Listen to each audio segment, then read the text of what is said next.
La cancel culture ou la culture de l'annulation est un phénomène médiatisé avec ferveur à notre époque. Toutefois, les avis et même les définitions en ce qui concerne cette soi-disant culture semblent très variées. Qu'est-ce que la cancel culture? D'où ça vient et est-ce que c'est un problème? Bienvenue sur la chaîne Dom l'Abeille. Je suis votre hôte Domby et ensemble nous tenterons de répondre à toutes ces questions.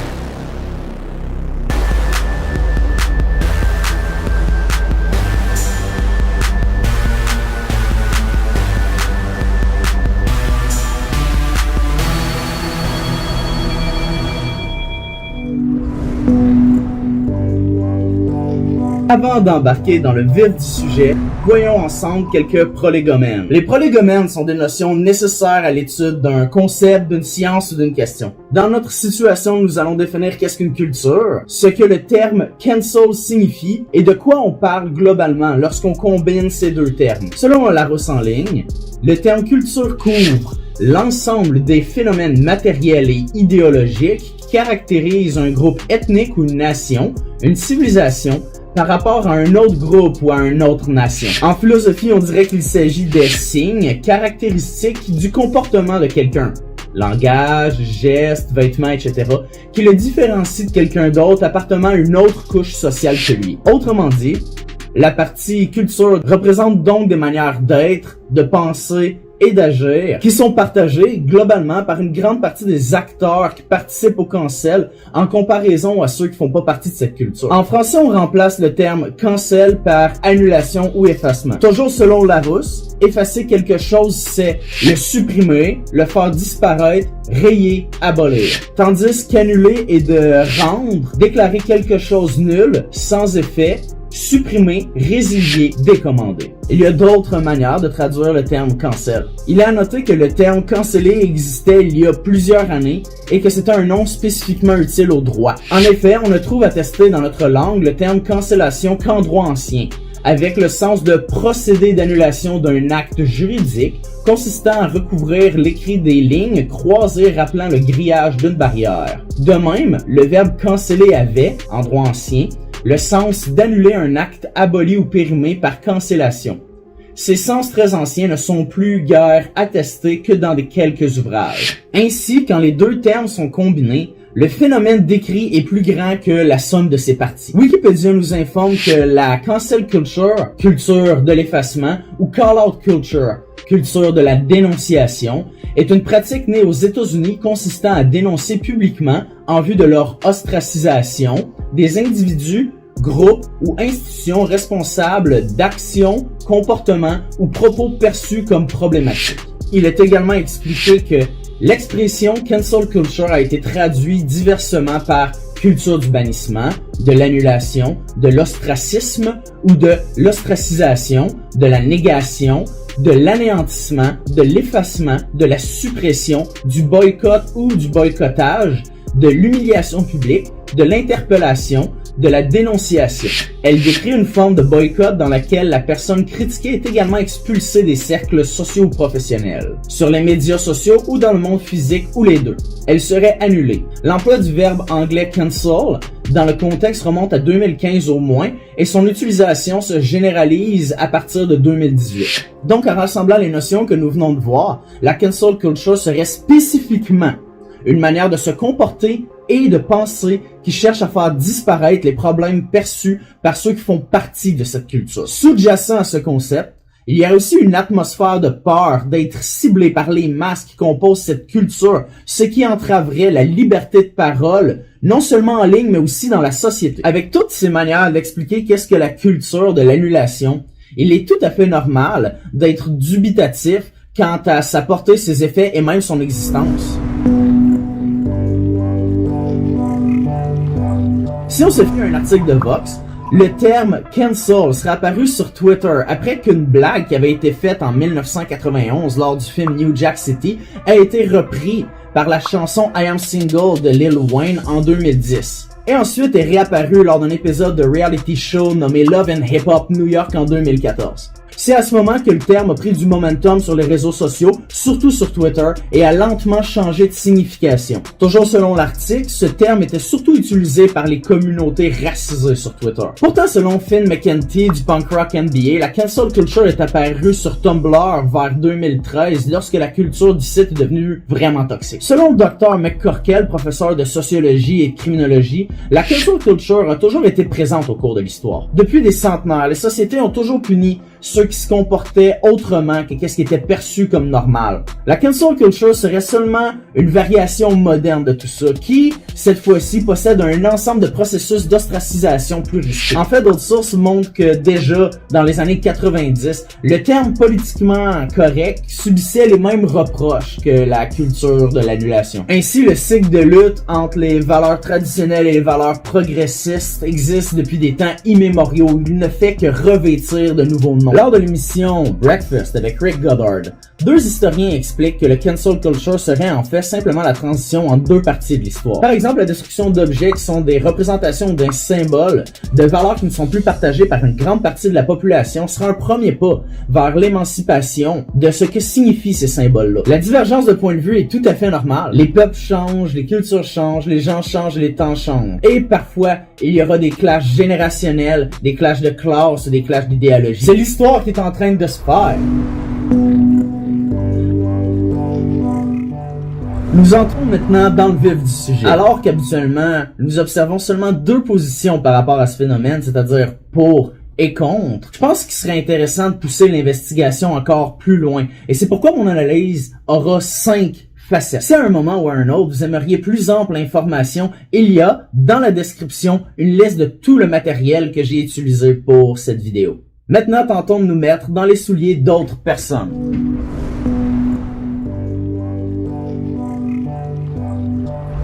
La première manière de voir la cancel culture est la perspective de l'auto-justice, où victimes, alliés, défenseurs des droits et autres activistes s'attaquent directement aux institutions et aux personnes qui sont perçues comme problématiques sans passer par les processus légaux officiels. Autrement dit, ils font leur propre justice telles des vigilantes masquées sur Internet. Cette perspective se concentre surtout autour des objectifs recherchés par une action collective comme la rétribution, la responsabilisation ou la protection des groupes ou personnes les plus à risque. Une vidéo qui exprime bien cette vision de la culture de l'annulation serait Is Cancel Culture Real par The Fake. Dans cette vidéo, il a expliqué que le terme cancel est un terme de consommateur. Il s'agirait donc de boycott via les réseaux sociaux où certains utilisent leur voix en ligne comme outil pour protester contre des valeurs, actions et propos qui sont déplacés, voire toxiques. Donc, selon cette vidéo, le phénomène du cancel culture s'alignerait bien avec l'adage « voter avec son portefeuille ». L'idée d'auto-justice peut effrayer plusieurs personnes. Nous sommes éduqués de manière à faire confiance aux lois,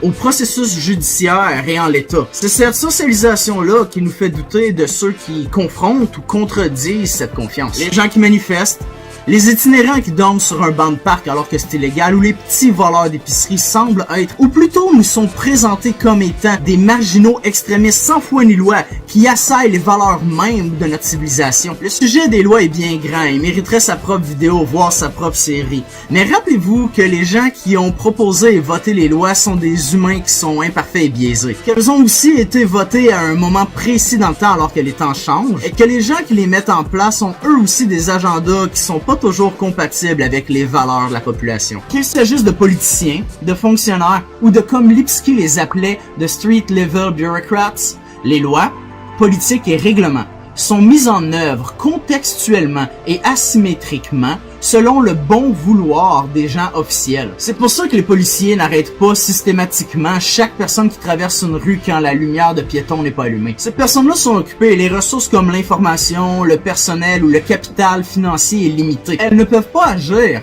dans toutes les situations et sur tous les débats. Alors les gens décident d'œuvrer à l'extérieur du système judiciaire officiel puisque celui-ci ne leur convient plus. Bien qu'au premier regard, les lois décidées par les réseaux officiels semblent une manière optimale de gérer la société, j'aimerais attirer votre regard sur certains faits. À une certaine époque, c'était légal d'être anti-juif, de battre sa femme, d'abuser physiquement et psychologiquement d'esclaves, la ségrégation était légale, et présentement en Russie, il est interdit de s'afficher en tant qu'homosexuel. Sans vouloir m'étendre davantage sur le sujet, il faut garder en tête que les lois sont imparfaites et qu'avoir une confiance aveugle et inconditionnelle en elles pose des risques considérables. Il est simple de questionner, et d'avoir un scepticisme envers son gouvernement, ses outils comme les lois, les entreprises et les personnes et l'État. Le sociologue américain Robert King Merton a démontré que le fonctionnement bureaucratique engendre des effets pervers. L'obligation des individus de suivre un comportement standardisé au sein de la bureaucratie entraîne chez eux un déplacement des buts. Les individus considèrent comme une fin ce qui devrait être qu'un moyen. Ils développent une sorte de personnalité bureaucratique qui consiste à considérer que la règle est sacrée. Le comportement ritualiste qui en découle induit de la rigidité, source d'inefficacité.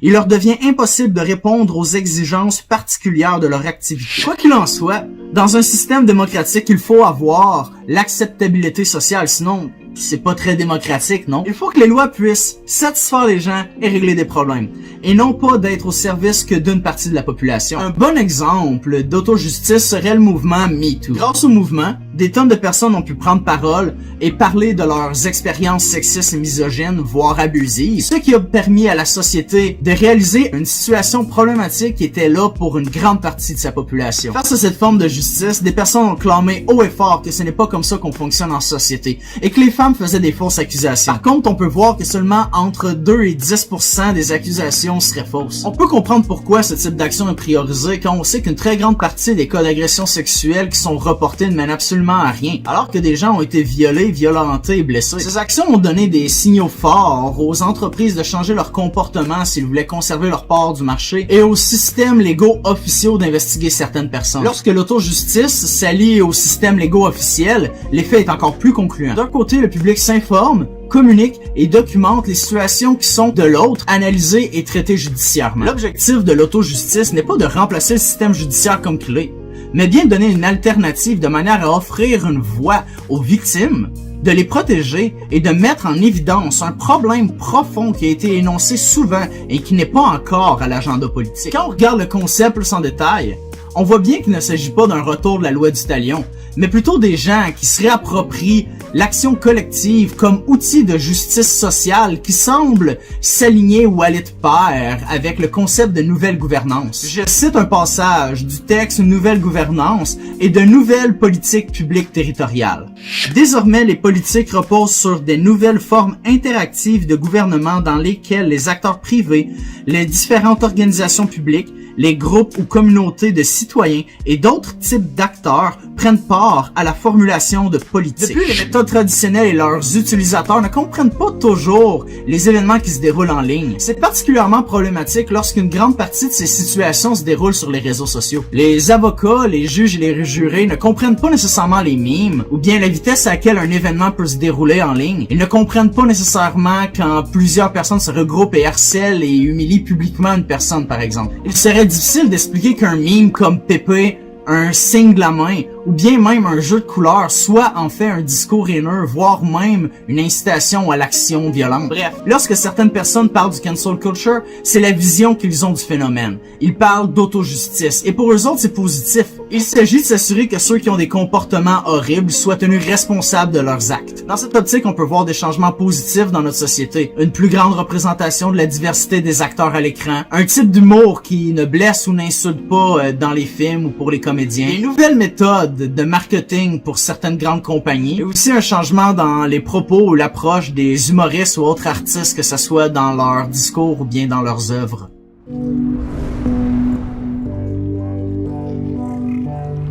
À l'opposé du concept d'auto-justice qui focus surtout sur les victimes, il y a une perspective qui s'intéresse surtout aux cibles. Dans cette approche, les analyses tournent surtout autour des conséquences et des méthodes utilisées. Ainsi, les critiques parlent surtout d'harcèlement, de censure, d'abus, des problématiques dans le contexte académique, de perte d'emploi, de doxing et d'autres assauts et violences. De plus, la mentalité de masse fera en sorte que les gens se rassemblent autour des problématiques sans se poser davantage de questions, se laissant ainsi influencer par le charisme des leaders des mouvements. Selon cette manière d'approcher le phénomène, les gens subissent des dégâts à leur vie qui sont considérables et traumatisants. La peur d'être la prochaine cible affecte négativement toutes les sphères de la vie où, habituellement, il serait possible d'avoir des débats constructifs dans ce qu'on appelle le marché des idées ou à la manière de la théorie du libre marché en économie. La meilleure idée, la vérité, sortira de la compétition des idées et des discussions. Généralement, ces propos se rangent sous la couverture de la liberté d'expression. Il y aurait beaucoup de choses à dire sur le concept de marché des idées en ce qui concerne le jeu de puissance, le sophisme, les erreurs de logique, la rhétorique et le lobbyisme. Mais en ce qui concerne notre vidéo, disons seulement que c'est un concept qui est pas mal critiqué de la part d'académiciens, universitaires, intellectuels et progressistes. Donc, en ce qui concerne la perspective de la violence, il y a 3 facettes. La liberté d'expression, la violence des outils et la mentalité de masse. D'abord, parlons du concept de liberté d'expression. Parce que c'est un concept qui est utilisé à tort et à travers. Selon l'article 2B de la Charte canadienne des droits et libertés, chacun a les libertés fondamentales suivantes. Liberté de pensée, de croyance, d'opinion et d'expression, y compris la liberté de la presse et des autres moyens de communication. Il est aussi écrit que la liberté d'expression est une valeur fondamentale entre toutes, car elle réside au cœur d'un gouvernement démocratique. Les 2 autres éléments justifiant la protection de la liberté d'expression soient encourager la recherche de la vérité au moyen d'un échange ouvert d'idées et favoriser l'épanouissement personnel des individus parce qu'ils touchent directement la dignité humaine de la personne, constituent également des valeurs fondamentales qui sous-tendent l'analyse à la lumière de l'article 2B. On peut donc comprendre que dans l'optique d'avoir une meilleure société, une société plus ouverte et plus juste, il est important de pouvoir échanger librement. Cependant, échanger librement, ça ne veut pas dire qu'on peut dire littéralement n'importe quoi. Il faut comprendre que le discours haineux peut exister dans la seule et unique situation où il ne brime la liberté de personne. Autrement dit, si un propos tend à faire taire un groupe, à brimer sa liberté, il est considéré comme moins important par le tribunal. Je cite ici le juge Dixon, « L'expression qui fomente la haine contre les groupes identifiables ne revêt qu'une importance limitée par rapport aux valeurs qui sous-tendent la liberté d'expression. » Donc le tort que cause le discours haineux et la propagande ne peut coexister avec la liberté d'expression des personnes visées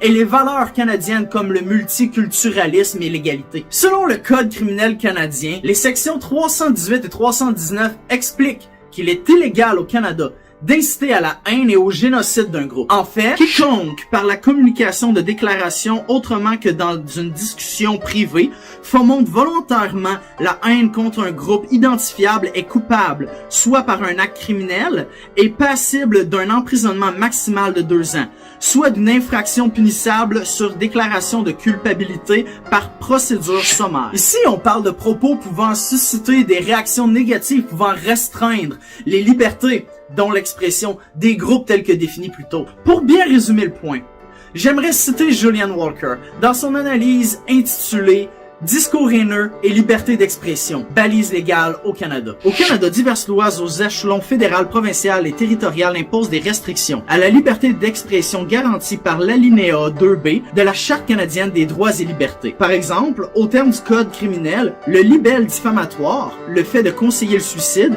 la parjure et la fraude constituent des infractions. En 1990, Antonio Lamer, alors juge de la Cour suprême du Canada, a indiqué que les infractions relatives à certains propos ou formes d'expression peuvent être réparties dans les domaines suivants. Les infractions contre l'ordre public, les infractions liées au mensonge, les infractions contre la personne et la réputation, les infractions contre l'administration du droit et de la justice, et les infractions contre la moralité publique et contre la conduite désordonnée. Parmi les limites à la liberté d'expression prévues dans les lois, figurent les dispositions dites anti-haine qui visent à restreindre la publication et l'expression publique des messages ayant pour but d'inciter à la haine contre les membres de groupes particuliers. Autrement dit, ces dispositions interdisent la propagande haineuse. À cet égard, les 2 principales dispositions qui s'appliquent au Canada, à savoir les articles 318 et 319 du Code, imposent des sanctions pénales à quiconque préconise intentionnellement le génocide ou incite à la haine dans un endroit public. À ce propos, Monsieur Dillac, professeur de philosophie à l'Université de Montréal, mentionne que la liberté d'expression est un droit fondamental en démocratie et elle est aussi la condition d'exercice de plusieurs autres notre droit, mais pas de tous. La liberté d'expression est d'abord le droit d'exprimer des opinions, des idées et des croyances intimes. D'un côté, elle est liée à la liberté de conscience qui a été au cœur de la réforme en Europe dès le 16e siècle. D'un autre côté, elle est liée à la liberté de communiquer des opinions, d'échanger des arguments, de débattre publiquement. Le lien avec la démocratie devient évident. Elle est la condition essentielle de la participation politique et de la capacité pour les citoyens de défendre leurs droits et de protester contre ce qu'ils considèrent, à tort ou à raison, comme injuste. Il explique aussi que cette signification est différente selon les nations et qu'il y a des différences entre les mots et les types d'expression. Finalement, il exprime aussi que le droit de parole peut être mis au second plan face à d'autres droits essentiels et fondamentaux, comme celui à la sécurité. Ainsi, les instances légales doivent peser le pour et le contre quand ces droits se confrontent. Alors, la liberté d'expression, droit fondamental d'une société démocratique, est limitée, au Canada du moins, par les effets négatifs qu'elle peut avoir sur un groupe de personnes. Si quelqu'un incite à la violence, incite à la haine selon les critères mentionnés plus tôt, ou simplement fait diffamation envers un groupe d'individus lors d'une tribune publique, on considérera ces propos comme haineux. Et donc, ces propos ne seront pas couverts par la protection générale de la liberté d'expression. De ce fait, techniquement, se défendre contre des propos haineux fait aussi partie de la liberté d'expression. Donc voilà, la liberté d'expression, ça veut pas dire qu'on peut dire n'importe quoi sans conséquence. On dit donc souvent que la liberté d'expression n'est pas une liberté de conséquence. Toutefois, pour ceux qui perçoivent la cancel culture du point de vue de la perspective de la violence et des conséquences, l'enjeu n'en vaut pas la chandelle. La liberté d'expression doit être priorisée. Selon cette vision, tous devraient avoir un droit de parole quasi illimité, sans aucun danger de conséquences. À ce sujet, tel que vu dans le clip Liberté d'expression aux réseaux sociaux sur Savoir Média, Lily Boisvert maintient que maintenant il y a une plus grande liberté de parole, une plus grande possibilité d'expression grâce aux réseaux sociaux, non pas moins comme certains soutiennent. En fait, il s'agirait d'une plus grande démocratisation de la parole. Un accès pour des gens qui, historiquement, ne pouvaient pas prendre parole. Les femmes, les personnes racisées, les personnes marginalisées ou bien qui sortent de la norme traditionnelle, les personnes atypiques et les personnes neurodivergentes. Et ces acteurs prennent une plus grande partie de la discussion sur le soi-disant marché des idées. Une autre facette de cette perspective, la perspective de la violence, telle que démontrée par Lacey Green dans sa vidéo Cancel Culture is Real and it Sucks, est que toutes les situations qui peuvent être rattachées à cette soi-disant culture sont toujours approchées de la même manière, une manière qui manque de nuances et qui est très punitive, très catégorique, sans gradation, sans équivoque et sans deuxième chance. Une autre manière de l'expliquer serait qu'une cible se fait attaquer avec acharnement et sans arrêt jusqu'à ce qu'elle perde littéralement tout. Inversement, des vidéos comme Cancel Culture Isn't a Thing You Snowflakes par Some More News ou bien Cancel Culture versus Consequences de A Dose of Buckley montrent qu'en fait, il y a très peu de personnes qui ont subi des conséquences réelles comme la perte d'un emploi grâce à des actions collectives prises sur les réseaux sociaux. Toutefois, ces exemples sont majoritairement axés sur des personnes riches et célèbres et non pas sur monsieur, madame, tout le monde. Il est vrai qu'une personne lambda ne devrait pas recevoir des pressions aussi intenses qu'une élite ayant une très grosse plateforme. D'ailleurs, il existe un site appelé Cancel People où on peut voir quelques 217 personnes qui ont été cancellées pour diverses raisons, dont des commentaires sexistes, racistes ou incitant à la haine. Vous pouvez donc juger par vous-même si les présumées punitions, comme des renvois, sont démesurées par rapport à l'affront, tout en gardant en tête que souvent dans les compagnies, il y a des clauses qui expliquent pourquoi certains types de comportements sont inacceptables. Évidemment, les gens devraient avoir l'espace nécessaire pour changer et grandir, et avoir plus d'une chance si réellement ils font les efforts pour changer et s'améliorer en tant que personne. Par contre, il semblerait que les personnes qui sont des cibles de la critique cherchent plutôt à justifier leurs actions et leurs propos, ou bien à démentir les accusations plutôt qu'écouter, apprendre, comprendre et changer. Outre le fait que certaines personnes auraient possiblement perdu leur emploi à cause de cette cancel culture, la violence des outils n'est pas spécifique à cette culture de l'annulation, oh non. Depuis longtemps, L'élite a le pouvoir de faire perdre l'emploi d'une personne simplement à cause qu'il n'agit pas ou qu'il ne pense pas comme il le désire. Des groupes haineux font des campagnes de salissage, de doxing, de menaces, ainsi que d'autres formes d'harcèlement et de cyberbullyisme. Bien que ces comportements soient inacceptables et doivent évidemment être mis en question, ils ne peuvent être directement reliés à la cancel culture, puisqu'ils sont utilisés par des tonnes de groupes, comme on a pu le voir à la sortie du jeu Cyberpunk 2077, où les fans du jeu ont fait des campagnes d'harcèlement. Enfin, la dernière facette de la perspective de la violence est cette idée de la mentalité de masse. Dans cette vidéo, Cancel Culture Fear the Mob, Tom Nicholas explique au cœur même du concept de la culture de l'effacement, il y a cette idée que tout le monde est continuellement à risque d'énerver une foule à la fois violente et enragée, digne des pires images médiévales. Cette facette de la perspective de la violence relance à l'idée qu'une fois au sein d'un groupe, une personne perd toute capacité de raison, perd sa personnalité et ne devient qu'un seul membre d'un mouvement monolithique prêt à toute forme d'agression. Cette image est une forte source d'anxiété qui forcerait les gens à l'autocensure ou bien à marcher sur des coquilles d'œufs lorsqu'ils donnent leurs opinions en ligne. Cependant, Tom décrit aussi les comportements des foules d'il y a plusieurs années. Son exemple principal, en romantique, explique que les violences des foules étaient tout à fait légitimes lorsqu'un sénateur romain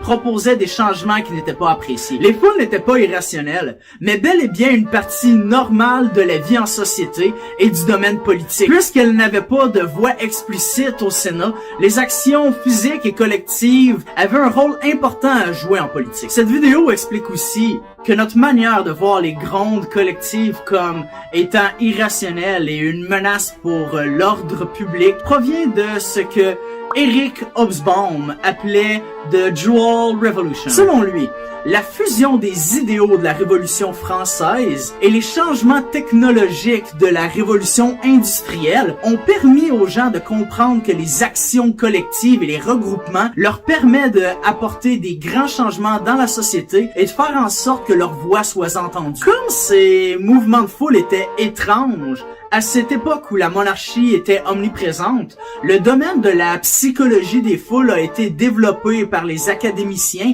de manière à comprendre pourquoi ces foules se levaient et pourquoi ils s'en prenaient aux élites. Les analyses de ces académiciens provenaient surtout de la perspective des élites qui se sentaient menacées par ces foules. C'est dans ce contexte-là que le concept de mentalité de masse, défini par Gustave Le Bon, est apparu tel qu'on le connaît maintenant, c'est-à-dire une force qui pousse les individus au sein d'un groupe à perdre leur individualité, à devenir irrationnels, destructifs et violents. Toutefois, rien n'indique que ça soit réellement le cas. Qu'il s'agisse de manifestations, de syndicats, de grèves, d'actions collectives humanitaires, de bénévolat, d'aide communautaire ou d'autres regroupements, il y a des tonnes de preuves du côté logique, altruiste et empathique des regroupements et des actions collectives et des mouvements. Les groupes sont composés de gens qui ont des valeurs et des idées différentes. Ce sont pas des monolithes, pis c'est qu'est-ce qu'on peut voir lorsqu'il y a un débat sur Twitter. On voit une grande diversité d'opinions et d'approches par rapport aux situations. Si on y réfléchit un tant soit peu, ne serait-ce que 2 secondes, il serait complètement absurde de dire que toutes les foules sont identiques. En effet, si on compare les manifestations pour le climat et le KKK, on peut voir des différences. En tout cas, moi, j'en vois. D'ailleurs, ne peut-on pas prendre en considération que ceux qui, justement, critiquent la culture de l'annulation forment eux-mêmes un groupe? Sont-ils victimes de la mentalité de masse? J'ai l'impression que du point de vue des défenseurs de la mentalité de masse, le terme « masse » soit spécifique à certaines classes comme les classes ouvrières, ou certaines communautés comme les Noirs. Parce que sinon, pourquoi est-ce qu'on ne verrait pas l'Assemblée nationale comme une autre victime de la mentalité de masse? Si vous voulez mon avis, j'ai l'impression que tout ceci s'approche dangereusement du darwinisme social. Cette théorie qui date de la révolution industrielle, où seules les personnes les mieux adaptées, les plus intelligentes devraient avoir le succès. En fait, le succès, l'argent est la preuve de leur meilleure adaptation. Techniquement, le darwinisme social, c'était juste une manière de justifier l'esclavage.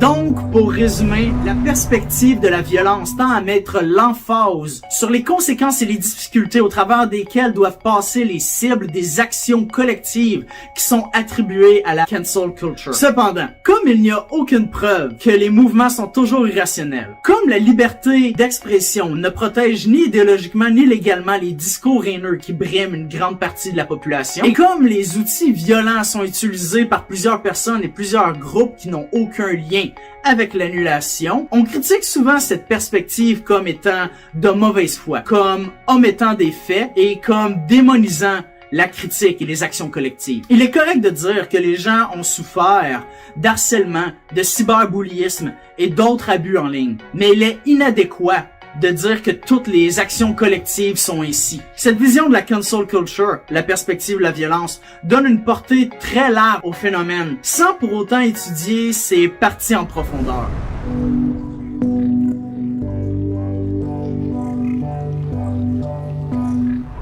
Jusqu'à présent, on a vu des arguments qui pourraient être pour et contre, mais comme on va voir, il y a d'autres manières de voir le phénomène. Ainsi, la troisième facette de mon analyse sur la culture de l'annulation est celle de la perspective de l'hégémonie culturelle, où on focus surtout sur le cadre sociétal dans lequel se déroulent les débats par rapport à ce phénomène-ci. L'hégémonie culturelle est un concept qui a été développé par Antonio Gramsci, un théoricien marxiste. Selon cette théorie, les idéaux de la classe dirigeante et leur représentation ont une emprise ferme sur celle des travailleurs. Ainsi, grâce à divers outils de socialisation comme l'école obligatoire, les médias ou la culture populaire, les travailleurs incorporent des valeurs consuméristes, productivistes ou comme l'ascension sociale et d'autres normes comme l'hétéronormativité ou la motonormativité. En termes marxistes, l'infrastructure, qui est la base des sociétés, là où la production de matériel, ses moyens, les rapports ainsi que l'organisation des classes sociales se conditionnent, permet la création d'une superstructure où tout ce qui est non matériel comme les médias, les institutions politiques ou bien les idéaux types sont créés et se propagent. Les bourgeois qui possèdent les moyens de production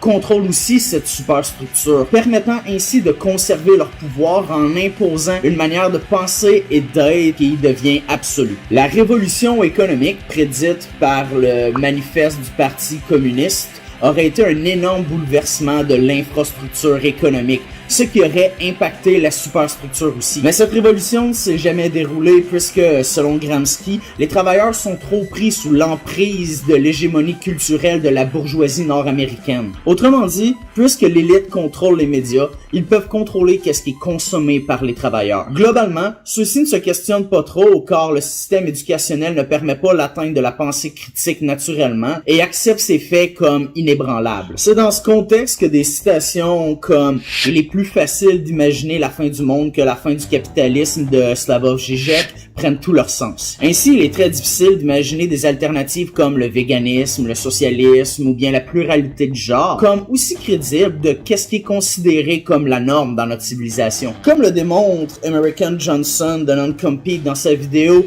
A Tale of Two Chomsky, Cancel Culture versus Neoliberal Hegemonic Soft Power, il semblerait que les réseaux sociaux comme Twitter ou ben Reddit permettent d'organiser ceux qui, historiquement, n'ont pas accès à la superstructure, aux médias ou au pouvoir hégémonique. Maintenant, n'importe qui peut donner son opinion, oui, bien sûr. Mais encore plus important, tout le monde peut s'organiser et défier l'ordre établi, ce qui est terrifiant pour l'élite. À chaque jour, nous pouvons voir les résultats positifs des organisations autour d'objectifs précis comme Black Lives Matter ou bien les mouvements féministes ou les manifestations pour les droits des personnes LGBTQ+. Selon Meredith D. Clark, canceller, c'est une action qu'une personne fait consciemment de retirer son attention de quelqu'un ou quelque chose, car ses valeurs, actions, inactions ou discours sont si offensants que la personne ne désire plus lui offrir sa présence, son temps ou son argent. Au centre du concept de cancel culture se trouve cette conceptualisation que le discours doit être officiel et donc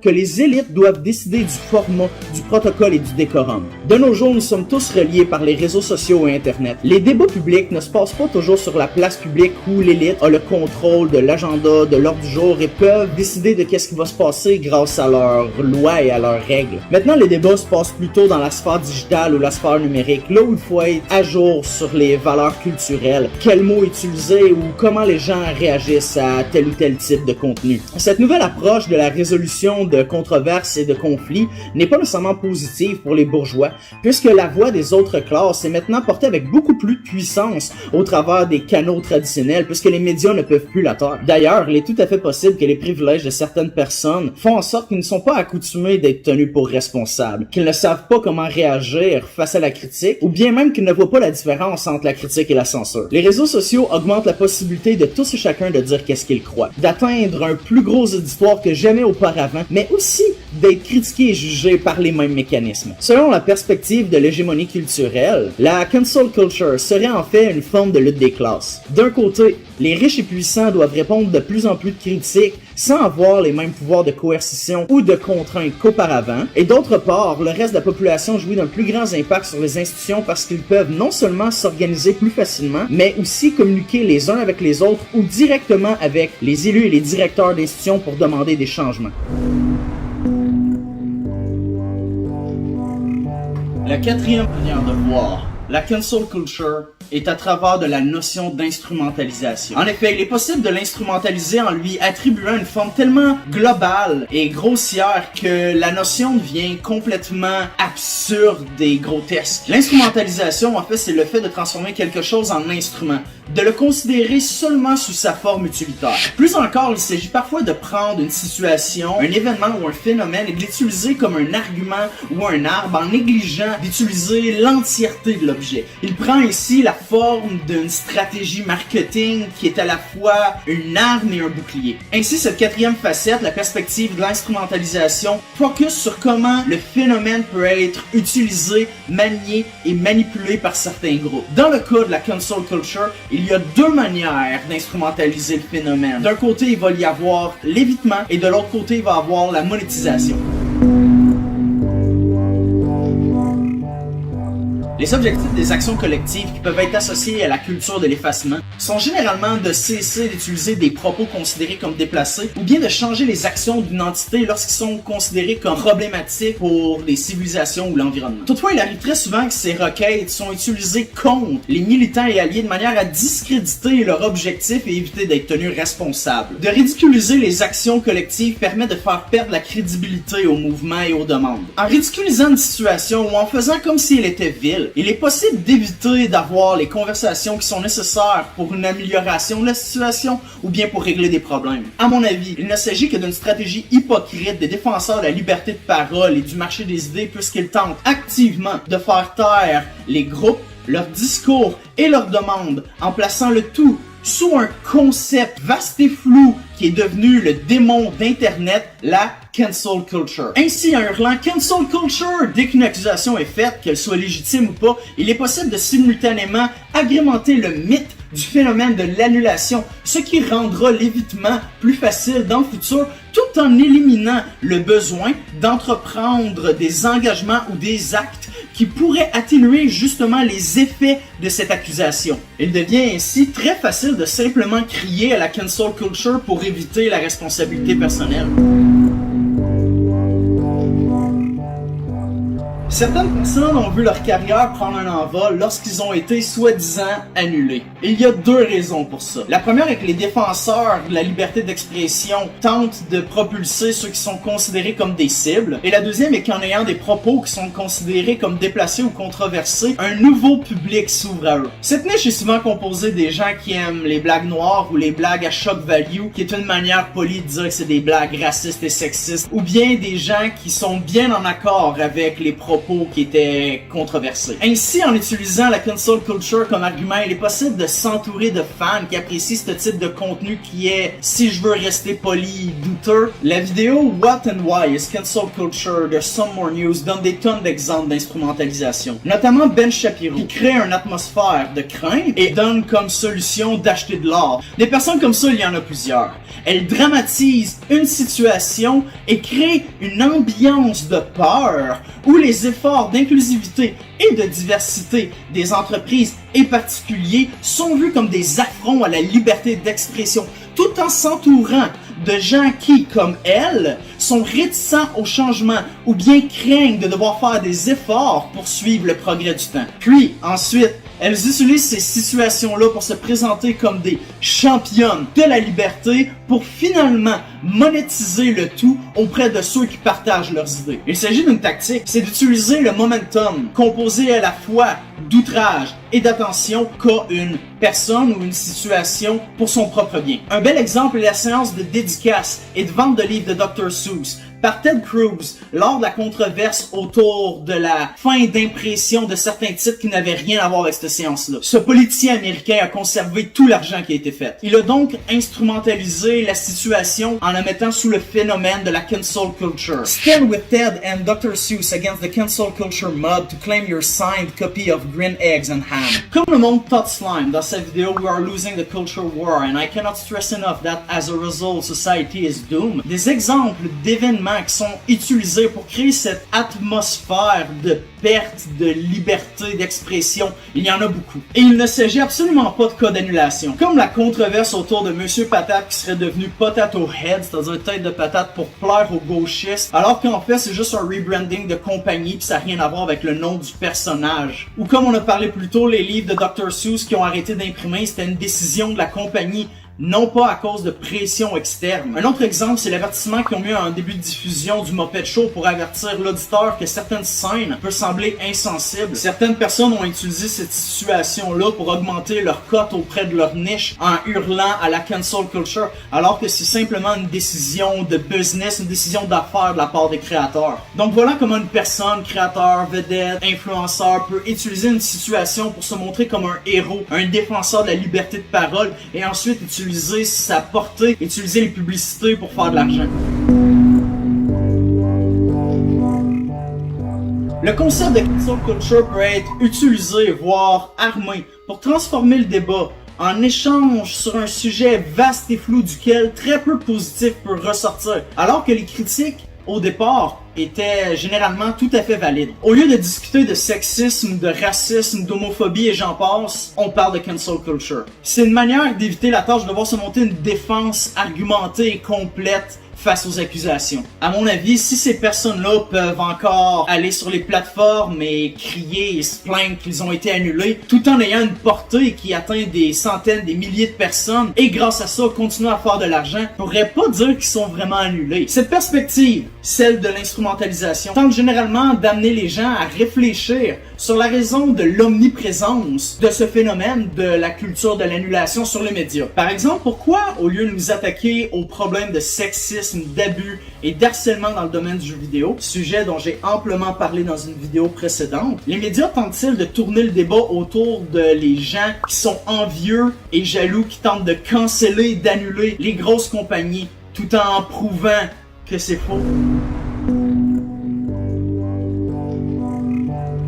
Finalement, la dernière manière d'approcher le phénomène de la culture de l'annulation est celle de l'anti-intellectualisme, surtout sur les réseaux sociaux. Big Joel, lors de ses vidéos Twitter and Anti-Intellectualism, s'intéresse justement à cette tendance. Sur les réseaux sociaux, mais surtout sur Twitter, là où malheureusement la grande majorité des débats se déroulent, il y a une quantité limitée de caractères. De plus, les algorithmes tendent à récompenser l'outrage puisque celui-ci augmente la viralité et la portée d'un contenu. Cette conjoncture fait que les propos uniques ou offensants ont la chance d'obtenir beaucoup plus de réactions et que la nuance est quasi absente de tous les échanges. Ce désir d'être populaire combiné aux idéaux occidentaux d'individualisme mène pour certains à être ultra drastiques sur leurs opinions, même s'ils sont largement critiqués. Le manque de détails et le désintérêt des offenseurs à participer justement à des débats nuancés mènent directement à une polarisation inquiétante des gens qui sentent le besoin de prendre position. Toutefois, dans l'optique de grandir en tant que société, de remettre en question l'ordre établi et de déconstruire notre socialisation, nous avons besoin d'avoir ces discussions qui demandent généralement un souci très important aux détails et aussi une grande ouverture d'esprit. Par exemple, dans le but de développer une meilleure compréhension de la réalité, Descartes s'est mis à douter de tout, dont sa propre existence, ce qui a mené à sa citation la plus célèbre, « Je pense donc je suis ». Pour être franc, s'il était de notre époque, il en avait parlé sur Twitter, il se serait fait traiter de fou d'idiots ou bien complotistes. Nous pourrions aussi argumenter sur le fait que les notifications ont des effets conséquents sur le cerveau. En fait, Chamath Palihapitiya, ancien vice-président de la croissance chez Facebook, s'avoue se sentir coupable d'avoir participé au développement de ces boucles de rétroaction à court terme induites par la dopamine qui détruisent le fonctionnement de la société. Cet effet augmente les cercles vicieux où les internautes désirant ressentir ce sentiment de bien-être se défendent et combattent intensément et radicalement sans se soucier des sources, des processus de réflexion ou de toute autre démarche. La réponse la plus rapide devient alors la plus accessible. Et c'est donc elle qui est utilisée avec véhémence comme une évidence si grande que le simple fait d'argumenter et de débattre est ridicule. Plus largement, l'idée même d'une culture d'annulation propose que toutes les situations sont identiques. Si on accepte une d'entre elles, par exemple Justine Sacco qui a fait une blague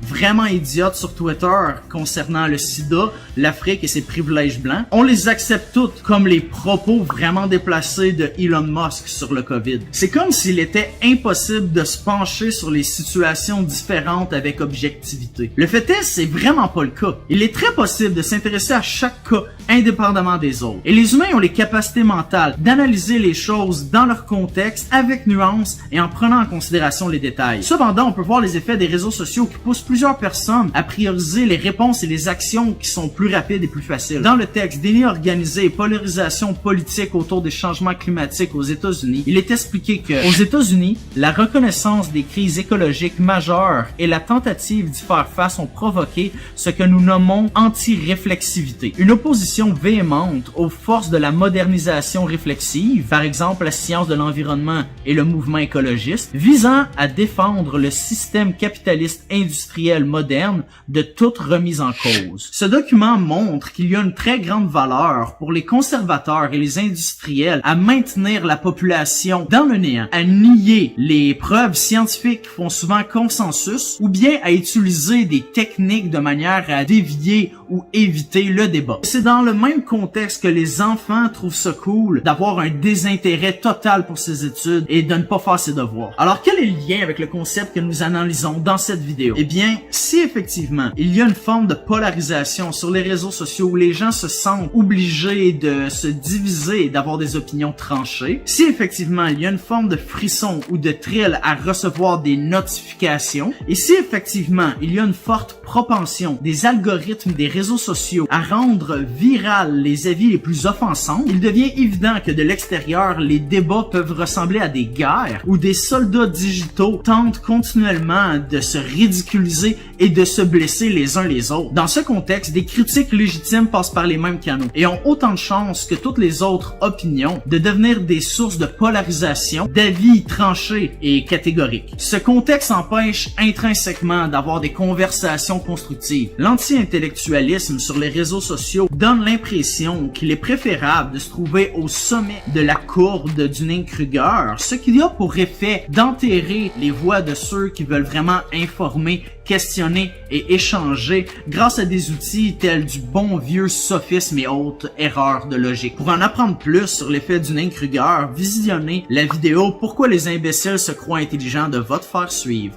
Bref, autrement dit, le but n'est plus de débattre, mais bien de bien paraître. Il ne s'agit plus d'une discussion dans le sens de la dialectique de Platon ou la confrontation de plusieurs positions de manière à dépasser l'opinion en vue de parvenir à un véritable savoir ou à la vérité, mais de rhétorique, telle qu'elle fut pratiquée par les sophistes et codifiée par Aristote, se préoccupait principalement de persuader. Nous pouvons donc voir la cancel culture sous cette perspective comme étant la difficulté de communiquer des idées complexes sous peine de recevoir la gronde des acteurs qui utilisent ces plateformes comme des tremplins pour leurs idées catégoriques et drastiques. Ces personnes dirigent le dialogue selon leur agenda en omettant ou ridiculisant des parties d'arguments ou bien en les prenant hors de contexte. Seront effacés ceux qui ne sont pas populaires et qui tentent de conserver un climat de conversation constructif puisque leurs arguments, une fois ridiculisés et déconstruits, deviennent des aberrations qui sont observées et jugées par les fans de ceux qui les caricaturent. En regardant la situation sur un spectre plus macro, nous pouvons voir comment ces propos permettent à leurs utilisateurs de se donner bonne conscience, tout en leur permettant de paraître comme des savants et aussi en agrémentant le culte de leur personnalité en ligne. De plus, ce type de comportement, souvent paradoxal puisqu'il traite l'ignorance et les propos catégoriques comme une forme de sagesse, permet en même temps d'éviter la critique, l'introspection et les efforts nécessaires pour s'améliorer en tant que personne. En d'autres termes, la perspective de l'anti-intellectualisme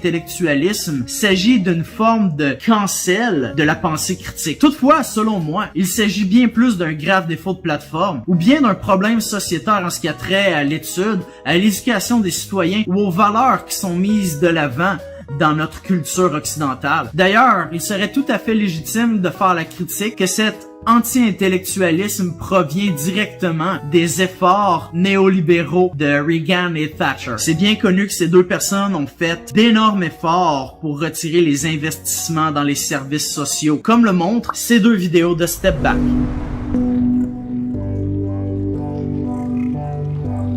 Quels sont donc les effets et les conséquences de la culture du cancellement? Il semblerait qu'au sein des classes bourgeoises, il soit pratiquement impossible d'impacter une personne. Une fois qu'elle est riche et célèbre, il devient impossible de détrôner une personne comme J.K. Rowling le montre jour après jour. En fait, ces mêmes personnes blaguent de cette situation en disant qu'ils sont à leur 4e ou 5e cancellation. En fait, comme on a pu le voir avec les mises en accusation du président Trump, lorsqu'une personne est ultra riche et populaire, il devient impossible de la faire tomber même si elle fait des crimes violents, des agressions sexuelles et d'autres actes odieux qui devraient théoriquement passer au travers des canaux de justice officiels. En ce qui concerne les communs et les mortels qui perdent leur emploi, dans la plus grande partie des cas, il semblerait qu'il s'agisse de décisions d'affaires des entreprises suivant des critiques que ces personnes ont eues sur les réseaux sociaux ou bien de contextes internes desquels nous n'avons pas toute l'information. Certains pourraient dire qu'il s'agit là de conséquences et de responsabilités personnelles, alors que d'autres pourraient argumenter que les compagnies ne devraient pas suivre les bouleversements en ligne puisque leur seule responsabilité est de faire du profit comme le montre la vision traditionnelle des entreprises. Dans tel cas, l'approche la plus profitable pour une entreprise est de s'assurer du plus grand nombre de consommateurs. Et si une personne au sein de cette compagnie peut réduire le nombre de ses consommateurs, il est tout à fait normal que cette compagnie veuille s'en distancer. L'argument ici serait, à mon avis, que la survie d'une personne ne devrait pas dépendre de son employabilité. Toutefois, lorsqu'on parle de cyberbullyisme,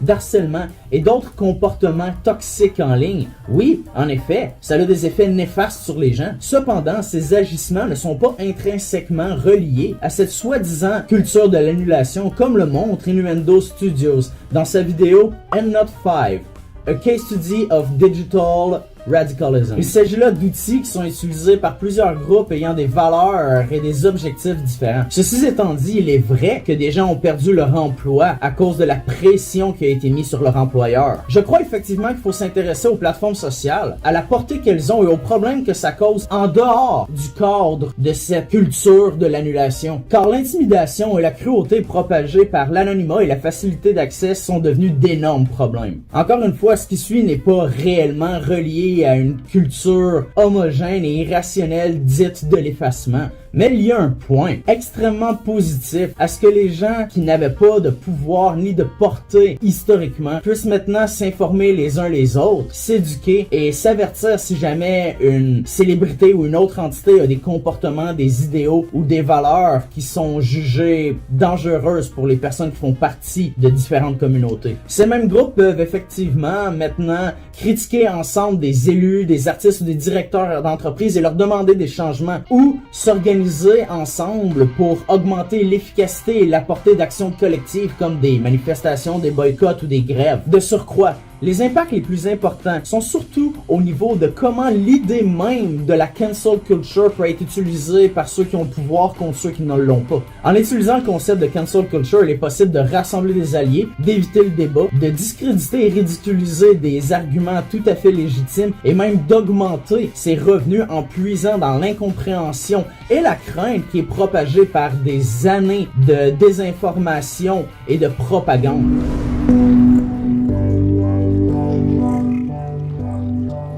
En conclusion, je crois que l'énorme problème avec la cancel culture n'est pas son existence ou ses effets, mais bel et bien qu'il y a tellement de manières de l'observer qu'il en devient à la fois omniprésent et intangible. C'est comme si c'était le vilain dans un film d'horreur. On sent sa présence continuellement, mais on le voit jamais. Rebondissant sur les propos de T1G dans sa vidéo What Everyone Gets Wrong About Cancel Culture, le terme cancel culture est en fait un terme parapluie qui regroupe plusieurs concepts comme le boycott, la censure, le dogpiling, l'harcèlement, l'abus, le call-out, la critique, retirer de la plateforme, l'instrumentalisation, l'humiliation publique et j'en passe. Lorsqu'un phénomène devient aussi gros, il se transforme en concept fourre-tout qui sert à la fois de croque-mitaine et d'outil pour éviter le dialogue. En effet, il devient bien plus pertinent d'analyser les parties de ce phénomène-là. Dans ce contexte, nous pourrions dire que l'humiliation en ligne, le harcèlement, l'intimidation sont des actes odieux. De plus, appeler ce phénomène une culture est une mauvaise foi, puisque d'un côté, les actions desquelles sont accusés les activistes sont partagées par d'autres groupes, et de l'autre, ce ne sont pas tous les alliés qui critiquent et qui demandent des changements, qui utilisent des outils violents comme le harcèlement, l'abus et autres techniques odieuses. Nous l'avons vu au début de la vidéo, une culture doit être différenciée des autres,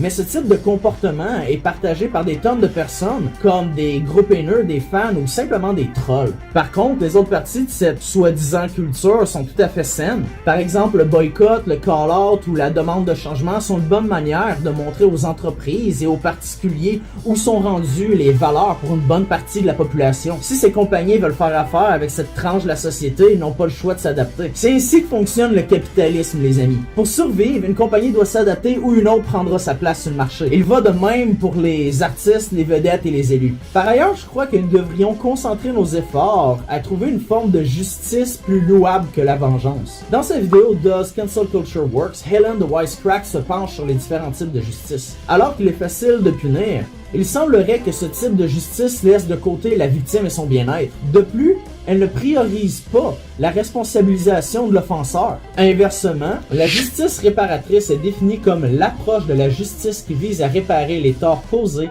en donnant aux personnes lésées et à celles qui assument la responsabilité des torts infligés l'occasion de communiquer leurs besoins respectifs et d'y répondre à la suite de la perpétration d'un crime. Cette forme de justice priorise le bien-être des victimes, le dialogue et la réhabilitation de l'offenseur. Pour terminer, je pense honnêtement qu'on devrait simplement arrêter d'utiliser ce terme-là. Cancel culture. C'est tellement vague et c'est tellement flou que ça aide absolument pas aux discussions. Je crois qu'il serait mieux de parler des outils, des actions, des situations, des enjeux, plutôt qu'utiliser un terme tellement vaste et complexe que tout le monde a une vision différente de qu'est-ce que ça veut dire. En fait, techniquement, je fais partie du problème avec cette vidéo-ci. Même si mes intentions sont d'informer, il y a des sujets beaucoup plus pertinents, beaucoup plus importants comme la pénurie du sable, l'arrivée du pic pétrolier, des alternatives au capitalisme néolibéral, la perte dramatique de biodiversité, les changements climatiques, le racisme, le sexisme et j'en passe. Par contre, ces sujets sont éclipsés